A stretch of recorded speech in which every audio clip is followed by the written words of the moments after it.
Today's DVD spot, we are having a look at the Phantom of the Paradise Collector's Edition release. Actually, to be fair, it really should be a Blu-ray spot. After all, this is on Blu-ray. This is the Shout Factory re-release of the Phantom of Paradise. First time on Blu-ray. It's not a fairly recent movie. In fact, it actually came out a couple of months ago.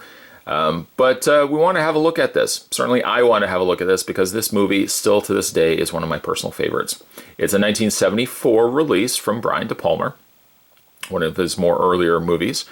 Packaged here from the folks over at Shout Factory, you get it presented in the new Shout Factory reimagined outer cardboard sleeves. That same cardboard sleeve also carries over into the movie itself. But what Shout Factory does, and I love that they do this, you take the case, you pull the sleeve out, you can flip it around to get something a little bit more classic to how it originally looked. And I personally love that. But I think for the sake of the rest of this review, we'll keep it as is. Again, this 1974 release from Brian De Palma. A quick summary as to what the movie is about. It's basically a retelling of Phantom of the Opera, now taken and exaggerated, I would say considerably, by incorporating the Phantom of the Paradise. You essentially have a song producer named Swan. This gentleman up at the top that happens to look a lot like John Denver mixed with Paul McCartney. And he has a booming record producing company, and he enlists the help of, well, he essentially steals the songs of this gentleman's right here. And through an act of revenge, this gentleman is hoping to destroy and dismantle Swan's empire, and through the process is horribly disfigured. Well, Swan eventually does give him a job, and then ends up using his songs to promote the new Paradise that he's releasing, a big stage-wide theatrical presentation he calls the Paradise. That's basically in a nutshell what the Phantom of the Paradise is. And down below it's got, he sold his soul for rock and roll. The discs, as you can see, there comes presented in two discs, one being a DVD format, one being a Blu-ray format. Spot watched his on Blu-ray. Transfer-wise, the transfer rate, it does seem better. I remember watching this on I believe it was VHS, it might even be on beta. And the original format, the original presentation of it to what this format is, or presentation of this is, the transfer rate, it does seem a lot better.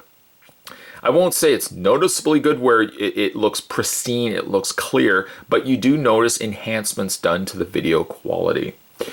As for the back, let's just do a quick read-up on the back, read-up of the Blu-ray itself. It says, Phantom of the Paradise is a groundbreaking cult film favorite from acclaimed writer-director Brian De Palma, who is known for Carrie and Dress to Kill. Paul Williams wrote this acclaimed score for his musical horror classic and stars as an evil record tycoon haunted and taunted by the disfigured composer Winslow Leach, who would be eventually the Phantom of the Paradise.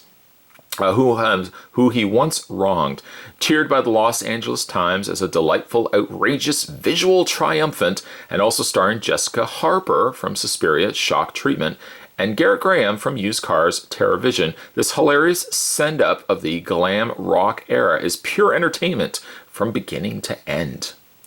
Special features on this particular Blu-ray release. Disc 1, you have a high-definition transfer of the original film, a new audio commentary with Jessica Harper, Garrett Graham, Archie Hahn, Peter Embling, and Jeffrey Kamanor.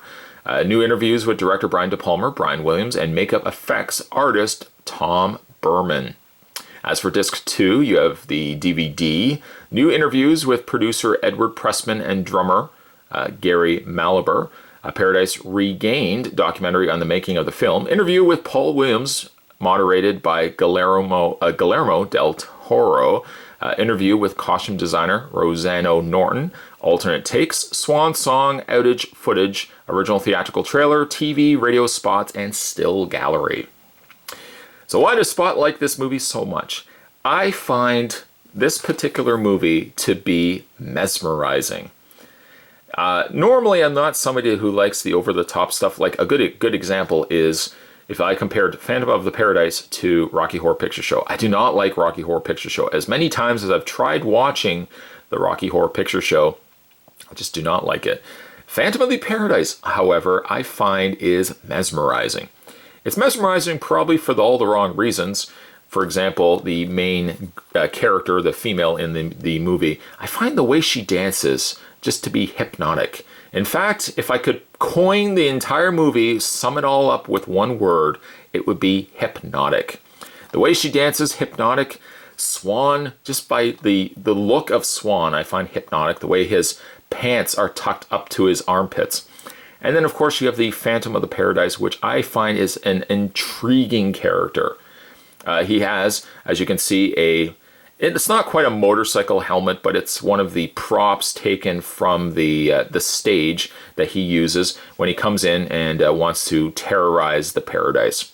He also has a voice distortion box that gives him a creepy, almost echoey, hollow sound to his voice. And then he's got painted lips. He's got silver teeth that he gets while he's in prison, of all places. But the movie is hypnotic. The first half of the movie, leading up to actually Winslow becoming the Phantom of the Paradise, is a very different movie, I find, than the other half of the movie. For the first half, it almost has a slight slapstick, or I almost want to say, I don't know, it almost has a more slapstick, silly, Monty Python, actually, is probably the best way to describe it, Monty Python style of presentation. When he eventually Winslow becomes the Phantom of the Paradise, the movie seems to take a very different turn. It still stays in that more satire style of presentation, but it then incorporates more of the horror aspects. The horror aspects of it, I find there is a good level of gore to it, surprisingly for a 1974 movie. The performances are over the top, certainly Winslow probably taking the cake for over the top presentation or performance, but that's what I love so much about this movie. This movie is so cool. In fact, watching it on Blu-ray, I wanted to watch it again right after it was finished.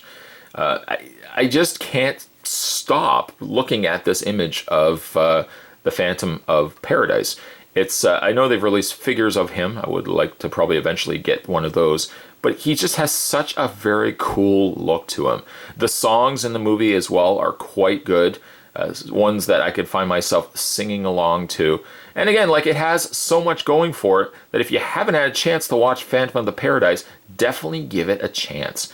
It's old, it's 1974, but it's nice to see that companies like Shout Factory have given it a fresh coat of paint. And then again, all on the features on the back, it's nice to go back and be able to watch some of the stuff, especially one of the, like, Paradise Regained documentary of the making of the film. Great documentary. Can't stop looking at Swan with his high tucked-in pants. But the movie has, I think, a lot of stuff going for it. It still keeps enough of itself rooted in horror genre that horror fans would like it. If you haven't had a chance to see it, definitely give it a watch. I think you'd have a good time enjoying it. Today's Blu-ray Spot was having a look at the Shout Factory release of the collector's edition Phantom of the Paradise. Describing in one word, hypnotic. Hypnotic. You got to see the way the girl dances. She just kind of bops up and down. Hypnotic in the way the Phantom of the Paradise. Hypnotic the way the Swan tucks in his pants. Probably all the wrong reasons. But today's Blu-ray Spot was having a look at the Shout Factory release of the collector's edition of Phantom of the Paradise. Stay tuned, guys. Spot's going to have more Blu-ray spots. He is. More videos heading your way as well. Thanks for watching. See you next time.